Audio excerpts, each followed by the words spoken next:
Big boss season 10ರ top list 3 ಲಿಸ್ಟ್ನಲ್ಲಿ ಯಾರೆಲ್ಲ ಇರ್ತಾರೆ? ಸಂಗೀತ ಹೇಳಿದ್ದೇನು? ಬನ್ನಿ ಒಂದು ಸಂಪೂರ್ಣ ವಿಡಿಯೋನ ನಿಮ್ಮ ಮುಂದೆ ತಿಳಿಸಿಕೊಡ್ತೀವಿ. ಇದಕ್ಕೂ ಮೊದಲು ನೀವು ನಮ್ಮ ಚಾನಲ್ಗೆ ಸಬ್ಸ್ಕ್ರೈಬ್ ಆಗಿಲ್ಲ ಅಂದರೆ ಹೈಕೂಡದೆ ಸಬ್ಸ್ಕ್ರೈಬ್ ಆಗಿ ಪಕ್ಕದ ಬೆಲ್ ಐಕನ್ ಕ್ಲಿಕ್ ಮಾಡ್ಕೊಳ್ಳಿ ವೀಕ್ಷಕರ.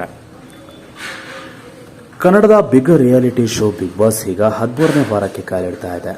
ಇದೇ ಹೊತ್ತಲ್ಲಿ ಬಿಗ್ ಬಾಸ್ ಸೀಸನ್ 10ರ ಟ್ರೋಫಿ ಯಾರ ಕೈಗೆ ಸೇರಲಿದೆ ಅನ್ನೋದು ಕೆಲವೇ ದಿನಗಳಲ್ಲಿ ಗೊತ್ತಾಗಲಿದೆ. ಈಗಾಗಲೇ ಆಚೆ ಜೋರಾಗಿ ಲೆಕ್ಕಾಚಾರಗಳು ಶುರುವಾಗಿದ್ದು, ಎಲ್ಲರ ಬಾಯಲ್ಲೂ ಕೂಡ ಫಿನಾಲೆಗೆ ಬರುವ 5 ಸ್ಪರ್ಧಿಗಳು ಇವರೇ ಎಂದಿದ್ದಾರೆ. ವೀಕ್ಷಕರ ಸರ್ವೆ ಪ್ರಕಾರ ಫಿನಾಲೆಗೆ ವಿನಯ್, ಕಾರ್ತಿಕ್, ಸಂಗೀತ, ಪ್ರತಾಪ್, ವರ್ತೂರ್, ಸಂತೋಷ್, ನಮ್ರತಾ ಅಥವಾ ತನಿಷಾ ಎನ್ನುತ್ತಿದ್ದಾರೆ. ಇದರ ಮಧ್ಯೆ ಕಿಚ್ಚ ಸುದೀಪ್ ವೀಕೆಂಡ್ ಪಂಚಾಯಿತಿಯಲ್ಲಿ ಟಾಪ್ 3ರಲ್ಲಿ ಬರುವ ಸ್ಪರ್ಧಿಗಳು ಯಾರು ಎಂಬುದನ್ನು ಚರ್ಚಿಸಿದ್ದಾರೆ. ಹೌದು, ಇದಾಗಲೇ ಬಿಗ್ ಬಾಸ್ ಮನೆಯಲ್ಲಿ 10 ಸ್ಪರ್ಧಿಗಳು ಇದ್ದಾರೆ. ಆದರೆ ಇಷ್ಟು ಸ್ಪರ್ಧಿಗಳಲ್ಲಿ ಒಬ್ಬರು ಮಾತ್ರ ಟ್ರೋಫಿ ಗೆಲ್ತಾರೆ.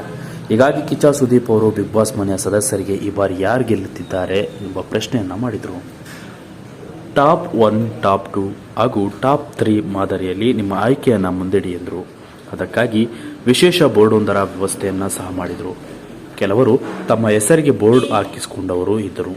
ಇದಾದ ಬಳಿಕ ಈ ಬಾರಿ ಬಿಗ್ ಬಾಸ್ ವಿನ್ನರ್ ಯಾರಾಗಲಿದ್ದಾರೆ ಎಂಬುದನ್ನು ತಮಗೆ ಹೇಳಿದ್ದಾರೆ. ಇನ್ನು ಒಬ್ಬೊಬ್ಬರಾಗಿ ಬಂದು ಅವರ ಪ್ರಕಾರ Bigg Boss top 1, top 2, top 3 ಯಾವ ಸ್ಪರ್ಧೆ ಇರಲಿದ್ದಾರೆ ಎಂದು ಹೇಳಿದ್ದಾರೆ.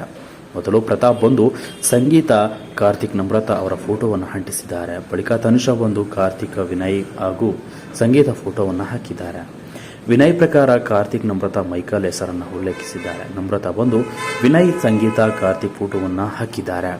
ಸಿರಿ ಅವರ ಪ್ರಕಾರ ಕಾರ್ತಿಕ್, ಸಂಗೀತ ಹಾಗೂ ವಿನಯ್ ಹೆಸರು ಹೇಳಿದ್ದಾರೆ. ಸಂಗೀತ ಅವರು ತುಕಾಲಿ ಸಂತೋಷ್, ನಮ್ರತಾ ಹಾಗೂ ವಿನಯ್ ಫೋಟೋ ಹಾಕಿದ್ದಾರೆ. ಕಾರ್ತಿಕ್ ಪ್ರಕಾರ ವಿನಯ್, ತನಿಷಾ ಹಾಗೂ ನಮ್ರತಾ ಹೆಸರನ್ನ ಹೇಳಿದ್ದಾರೆ. ತುಕಾಲಿ ಸಂತೋಷ್ ಪ್ರಕಾರ ಸಂಗೀತ ಹಾಗೂ ವರ್ತೂರ್ ಸಂತೋಷ್ ಹೆಸರನ್ನ ಹೇಳಿದ್ದಾರೆ. ಸದ್ಯ ಬಿಗ್ ಬಾಸ್ ಸ್ಪರ್ಧಿಗಳ ಪ್ರಕಾರ ಫಿನಾಲೆಗೆ ವಿನಯ್, ಕಾರ್ತಿಕ್, ಸಂಗೀತ, ವರ್ತೂರ್ ಸಂತೋಷ್, ನಮ್ರತಾ, ತನಿಷಾ, ತುಕಾಲಿ ಸಂತೋಷ್ ಆಯ್ಕೆ ಹಾಕಿದ್ದಾರೆ. ಇದರ ಬಗ್ಗೆ ನಿಮ್ಮ ಅನಿಸಿಕೆಗಳನ್ನು ತಿಳಿಸಿ ವೀಕ್ಷಕರೇ. ಬಿಗ್ ಬಾಸ್ನ ಟ್ರೋಫಿ ಗೆಲ್ಲುವ ಅವಕಾಶ ಇದೀಗ ನಿಮ್ಮ ಆಯ್ಕೆ. ಯಾರು ಗೆಲ್ಲಬಹುದು ಎಂಬುದನ್ನು ನಿಮ್ಮ ಅನಿಸಿಕೆಗಳನ್ನು ತಿಳಿಸಿ ಅಂತ ಹೇಳ್ತಾ ನಿಮ್ಮ ಈ ವಿಡಿಯೋನ